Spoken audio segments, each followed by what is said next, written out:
नमस्कार मित्रमैत्रिणींनो, आज आपण जाणून घेणार आहोत येत्या 6 जानेवारी रोजी असलेल्या संकष्ट चतुर्थी या दिवसाचे महत्त्व व त्या दिवशी केलेल्या जाणाऱ्या उपायांबद्दल. त्याआधी जर चॅनलला सबस्क्राईब केलं नसेल तर लवकरात लवकर करून घ्या, म्हणजे यापुढे येणारे सर्व व्हिडिओ तुमच्यापर्यंत पोहोचतील. आणि व्हिडिओ आवडल्यास लाईक व शेअर करायला विसरू नका. चला तर मग सुरुवात करूया. 6 जानेवारी 2026 रोजी येणारी संकष्ट चतुर्थी ही भगवान श्री गणेशांना अत्यंत प्रिय अशी तिथी आहे. संकष्ट म्हणजे संकटांचा नाश करणारी चतुर्थी. या दिवशी मनापासून गणपतीची उपासना केली असता जीवनातील अडथळे, चिंता, मानसिक ताण आणि अडचणी दूर होण्यास मदत होते, अशी भक्तांची श्रद्धा आहे. विशेषतः नोकरी, व्यवसाय, आरोग्य, कुटुंबातील समस्या किंवा मनात अडकलेली एखादी इच्छा पूर्ण व्हावी यासाठी हा दिवस फार प्रभावी मानला जातो. या दिवशी पहाटे लवकर उठून स्नान करून स्वच्छ कपडे घालावेत आणि घरात किंवा देवघरात श्री गणेशाची मूर्ती किंवा फोटोसमोर ठेवून पूजा करावी. मन शांत करून ओम गंग गणपतये नमः या मंत्राचा जप केल्यास सकारात्मक ऊर्जा वाढते.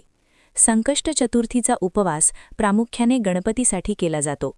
अनेक भक्त दिवसभर उपवास करून संध्याकाळी चंद्रदर्शनानंतर उपवास सोडतात. उपवास करताना फलाहार, दूध, फळे किंवा साबुदाणा, शेंगदाणे यासारखे सात्विक पदार्थ घेतले जातात.